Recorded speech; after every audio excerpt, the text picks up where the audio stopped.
Hey my listeners, उम्मीद करती हूँ आप सब अच्छे होंगे। मैं लेकर आ चुकी हूँ आपके लिए सोल टू डबल बॉस का नया एपिसोड। तो चलिए शुरू करते हैं इसे। अब तक की कहानी में आप लोगों ने सुन लिया था कि श्रीजल जिसने आहान के हाथ में उस बॉक्स को थमा दिया था जिसके अंदर श्रीजल की प्रेगनेंसी किट थी।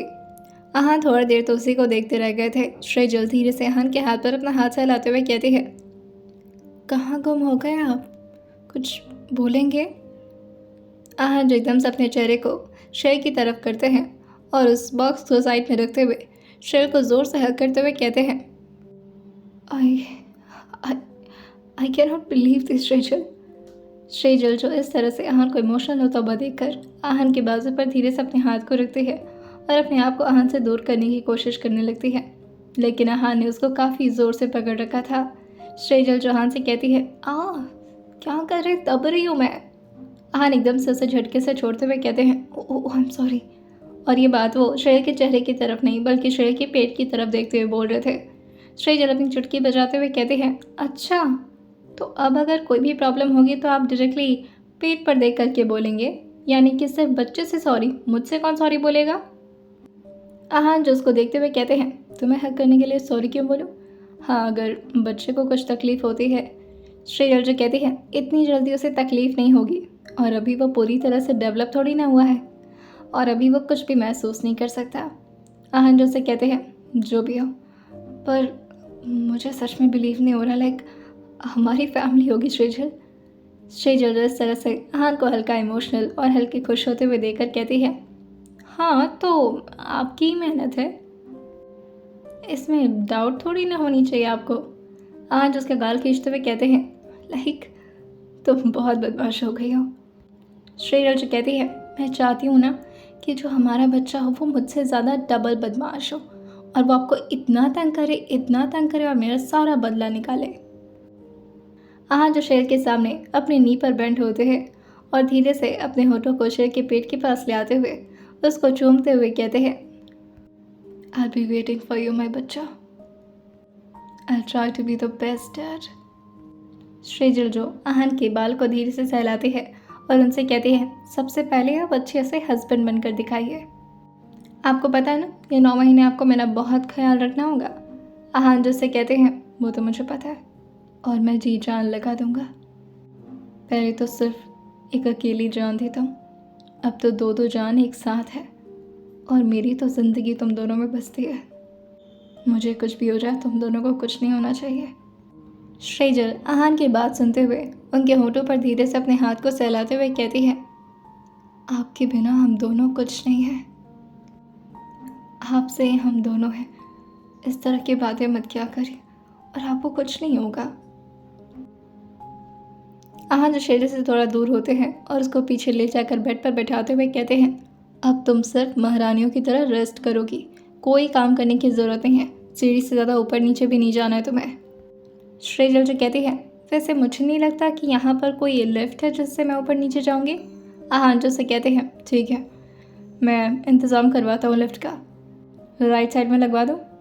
श्रीजल जो ये सब कुछ मजाक में बोल रही थी और इस तरह से आहान को सीरियस होता हुआ देखकर अपने सिर पर मारते हुए कहती है, हे भगवान, मैं तो मजाक कर रही थी और ये क्या बात है, लिफ्ट लगवाने की ज़रूरत नहीं है और ये तो बिल्कुल मत समझिएगा कि मैं कोई महारानियों की तरह यहाँ पर रेस्ट करने वाली हूँ। और फिर वो धीरे से खड़ी होती है और आहान के चेहरे की तरफ अपना चेहरा उठाकर देखते हुए कहती है, शायद आप भूल रहे हैं लेकिन आपकी बीवी ने नीट एग्ज़ाम क्रैक किया है और उसे दिल्ली एम्स का कॉलेज मिला है, तो उस हिसाब से देखा जाए तो मुझे अपनी MBBS के क्लासेस को भी कंटिन्यू करना होगा, समझ रहे हैं ना आप? आहान जो कहते हैं, कोई ज़रूरत नहीं है।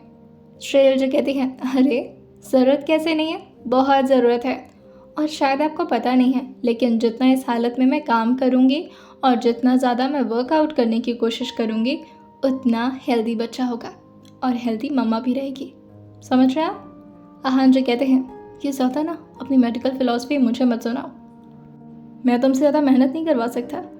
श्रेयल जो कहती है, आप अपनी बीवी को हेल्दी देखना चाहते हैं या नहीं? आहान जो कहते हैं, देखना चाहता हूँ। श्रेयल जो कहती हैं, और अपने बच्चे को? आहान जो कहते हैं, ऑब्वियसली, क्यों नहीं देखना चाहूँगा।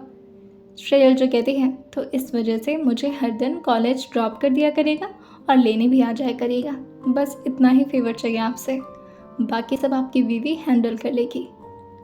मैं अपना भी ख्याल रख लूँगी। और फिर वो आहान के हाथ को अपने पेट पर रखते हुए कहती है, और आपके बच्चे का भी। आहान जो एक हाथ से तो शेर के पेट पर अपने हाथ को रखे हुए थे, दूसरे हाथ से वो शेर के बाल पर अपने हाथ को फेरते हुए कहते हैं, ये बच्ची इतनी बड़ी कब से हो गई? कुछ दिन पहले तो काफ़ी मासूम थी। शेर जो कहती है, मासूम तो मैं अभी भी हूँ, देखिए कितनी मासूम हूँ, शक्ल देखिए मेरी। और शेजल जो कि जानबूझकर के अपने मुंह का पाउट बनाने लगती है, आहान जो उसकी गाल को जोर से दबाते हुए कहते हैं, बहुत मासूम है, सिर्फ तंग करती रहती है तुम्हारे डैडा को। देख लो मेरा बच्चा, जल्दी से इस दुनिया में एंट्री लो और फिर दोनों लोग मिल करके तुम्हारी मम्मा को परेशान करेंगे। यहाँ तो शेजल और आहान में प्यारी प्यारी कॉन्वर्सेशन चल रही थी। वहीं पार्थिक और आयु जो कि एक दूसरे के साथ लड़ाई झगड़े में लगे हुए थे। आयु बार बार बाहर जाने की कोशिश कर रही थी, पार्थिक बार बार आकर के उसके सामने खड़ा हो जा रहा था। आयु जोर से अपने ब्रीफ केस से उसे पैर पर मारते हुए कहती है, मैं जा रही हूँ, मेरा दिमाग मत खाओ तुम। पार्थिक जो उसको रोकते हुए कहता है, उफ उफ, मारो तो नहीं यार, देखो मुझे पता है मैं बहुत ही ज़्यादा बेवकूफ़, बहुत ही ज़्यादा निकम्मा, अब और क्या। किताबी आयु जो कहती है, उल्लू, बेकार, घटिया, बददिमाग, बदतमीज़ इंसान हो तुम। पार्थिक जो कहता है, ओह तुम्हें तो काफ़ी अच्छे अच्छे वर्ड्स आते हैं। हाँ तो हो गई है मेरी क्रिटिसिज्म, अब चले अंदर। आयु जो कहती है, नहीं मुझे अंदर नहीं जाना है, अब मैं बाहर जा रही हूँ और अब मैं कभी भी यहाँ वापस नहीं लौटूंगी।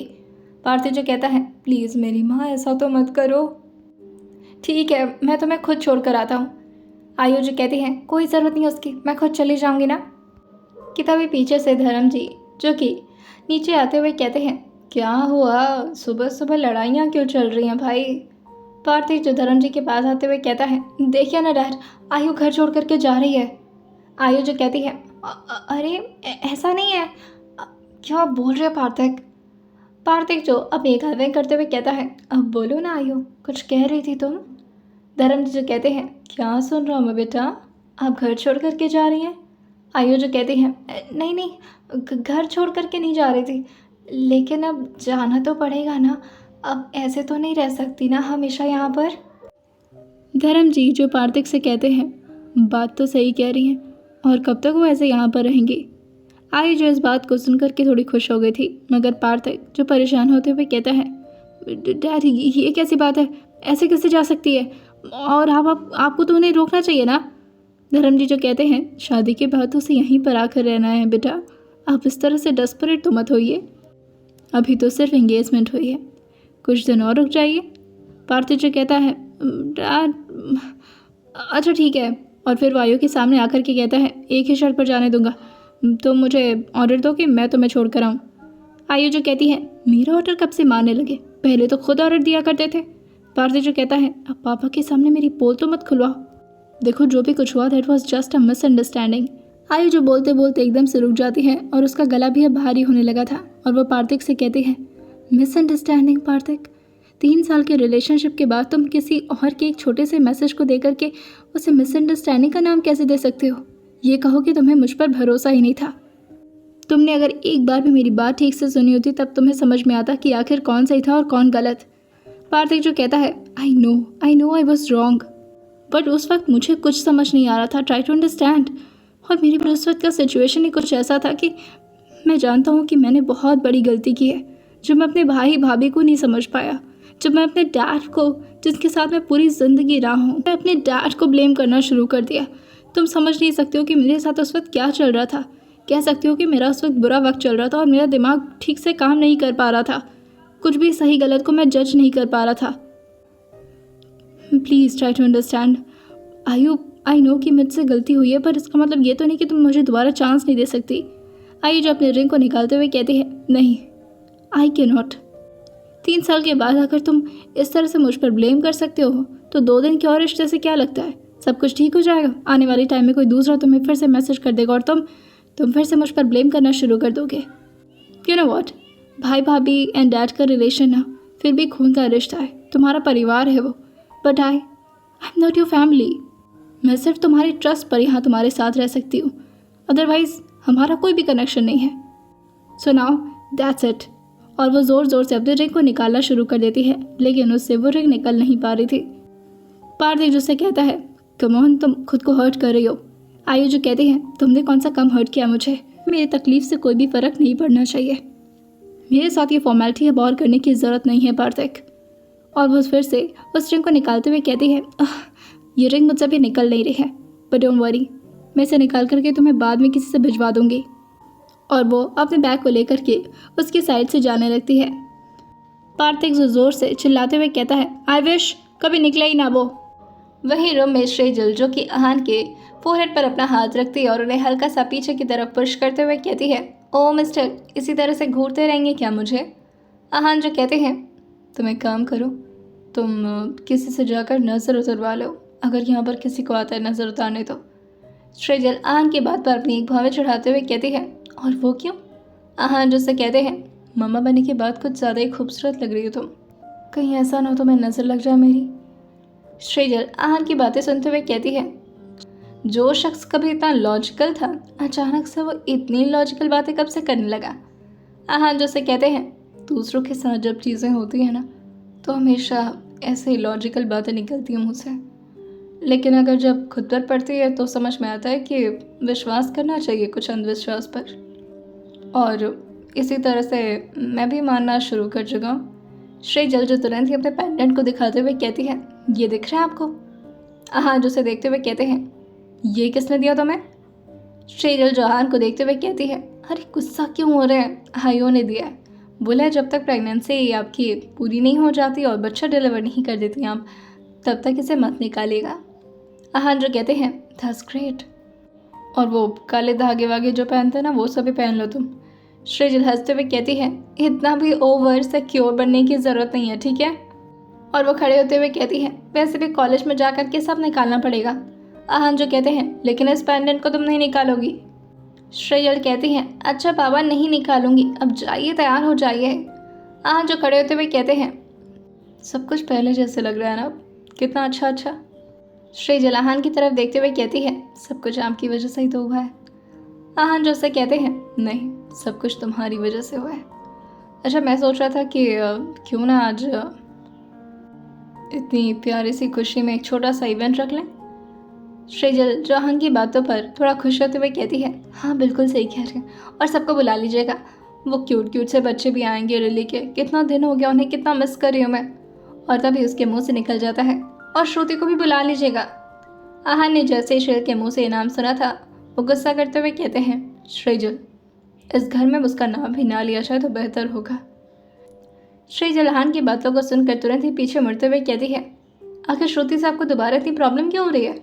और वो दौड़ कर आहान के पास आते हुए कहती है, आप जानते हैं ना, उस वक्त पार्थिक ने जो भी कुछ कहा था वो एक्चुअल में श्रुति ने हमें बताया था, तभी तो जाकर के हमें उन पर शक होना शुरू हो पाया, और तभी जाकर के हमने उनके बारे में छानबीन करने की शुरुआत की थी। इसमें श्रुति का बहुत बड़ा हाथ है, और वो फिर गायनेकोलॉजिस्ट भी हैं। अगर वो मेरे साथ रहेंगी तो मेरी हेल्थ के लिए भी तो अच्छा होगा ना। आहान जो शेर की तरफ देखते हुए कहते हैं, मुझे अच्छे से पता है कि तुम ये सब क्यों कर रही हो, तुम सबको एक साथ इकट्ठा देखना चाहती हो, राइट। श्रेजल अपने सर को हाँ मिलाते हुए कहती है, हाँ कुछ ऐसी ही बात है। आहान उसका गाल खींचते हुए कहते हैं, तो तुम्हारी फरमाइश मुझे पूरी करनी पड़ेगी। श्रेजल अपने चेहरे को हाँ मिलाते हुए कहती है, जी, और अगर आपसे नहीं हो पा रहा है तो कोई बात नहीं, मैं खुद कॉल लगा देती हूँ। आहान जैसे कहते हैं, कोई ज़रूरत नहीं है, मैं बोल दूंगा ऋषि से, वो आ जाएगा। श्रेजल जो आहान से कहती है, नहीं, आपने श्रुति से झगड़ा किया था तो आपको उनसे थोड़ी सी माफ़ी मांग लेनी चाहिए। आहान जब पीछे मुड़ते हुए कहते हैं, कभी एक टाइम था जब तुम श्रुति से कुछ ज़्यादा ही जेलस हुआ करती थी, याद है या भूल गई। श्रेजल जो आहान से कहती है, वो तब की बात थी, तब मैं छोटी बच्ची थी, अब मेरा दिमाग पूरी तरह से मैच्योर हो चुका है, डेवलप भी हो चुका है, अब मुझे अच्छे से पता है कि ऐसा कुछ भी नहीं आप दोनों के बीच। आहान जो अपनी बाहें चढ़ाते हुए कहते हैं, सोच लो, अपने रिस्क पर बुलाना उसे। श्रेजल वही साइड में रखे एक वास को उठाती है और आहान की तरफ करते हुए कहती है, आप क्या चाहते हैं। आहान जो उस वास को नीचे रखवाते हुए कहते हैं, पागल हो क्या, अगर लगभग क्या तो विधवा हो जाओगी।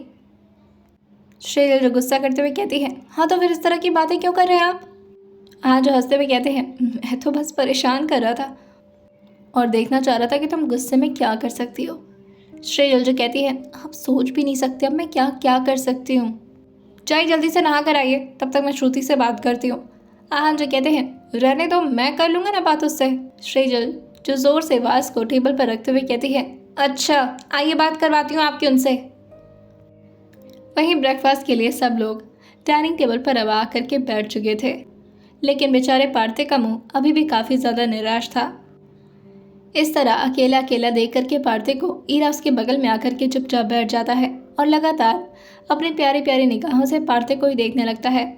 पार्थे जो थोड़ा फ्रस्ट्रेट होते हुए एक फोक को अपने हाथ में लेता है और उसे ईरा की तरफ करते हुए कहता है, क्या है ऐसे या घूर रहा, आंखें निकालूंगा तेरी बाहर।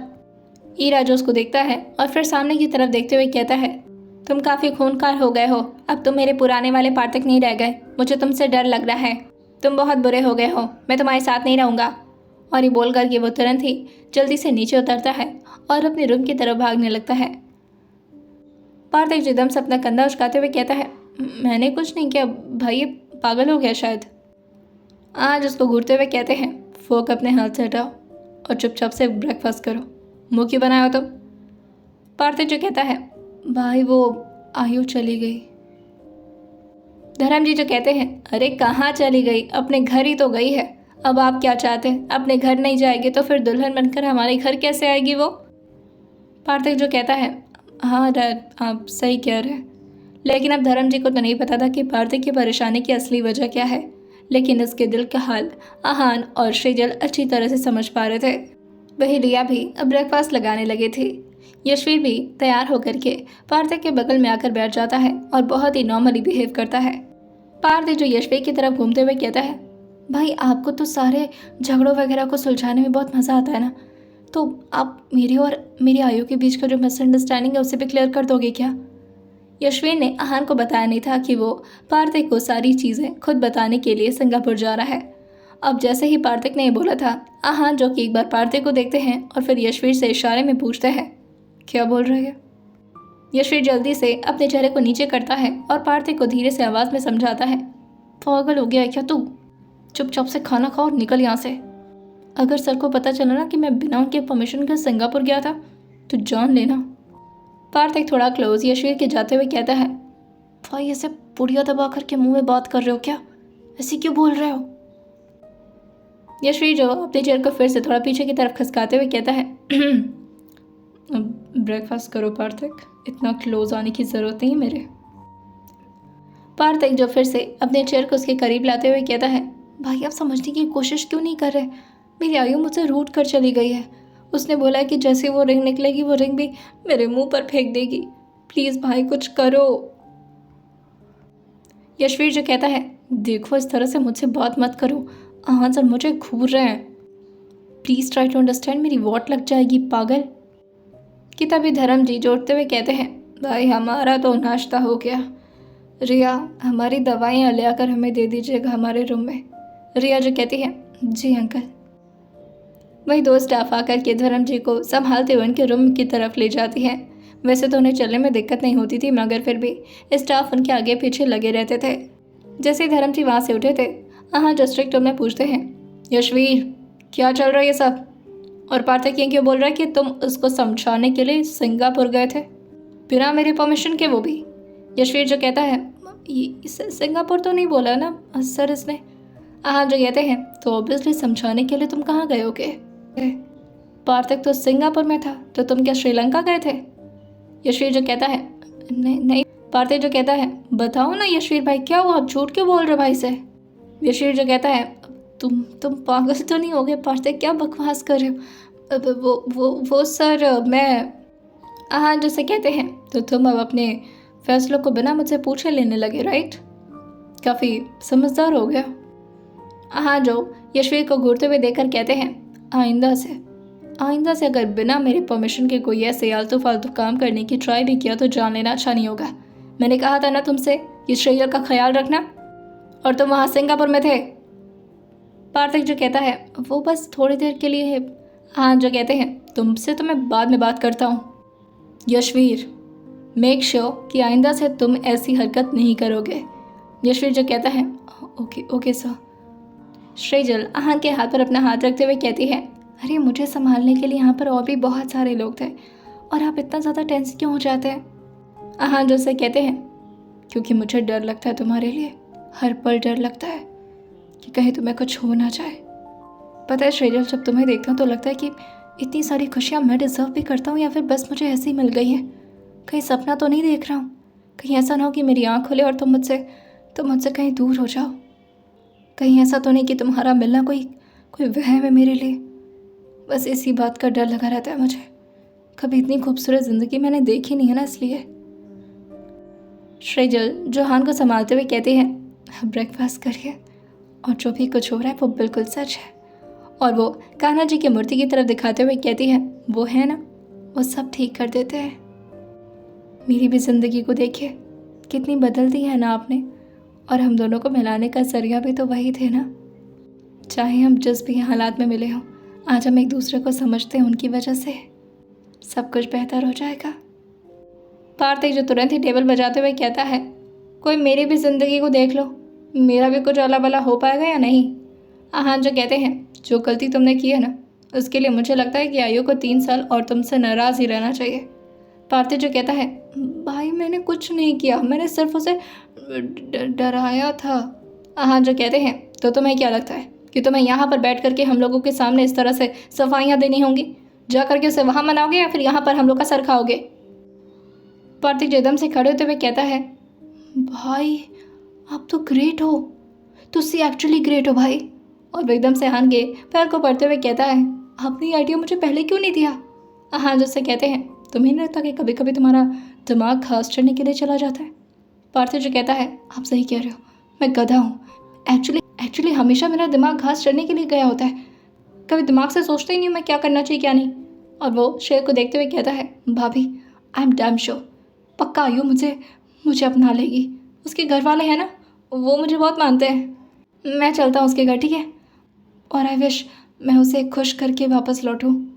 श्रेजल जो अपने हाथ को उठा करके उसे आशीर्वाद देते हुए कहती है, मेरा आशीर्वाद आपके साथ है और बहुत सारे विशेष हैं आपको, आप उसे मना कर ही वापस लौटेंगे। आहान जो कहते हैं, अगर बिना मनाए लौटे तो जान लेना, यहाँ पर डंडे से पिटाई करूँगा तुम्हारी। पार्थिव जो कहता है, कुछ सीखिए आप भाभी से, आशीर्वाद दिया जाता है, धमकी नहीं। आहान जो कहते हैं, मुझे धमकी देना ही आता है, अब दफ़ा यहाँ से। श्रेजल जो हंसते हुए आहान को देखते हुए कहती है, आप क्यों उनको इतना परेशान करते हैं? हाँ। आहान जो कहते हैं, उसे भी तो रियलाइज़ होना चाहिए कि उसने आयु को कितना हर्ट किया है।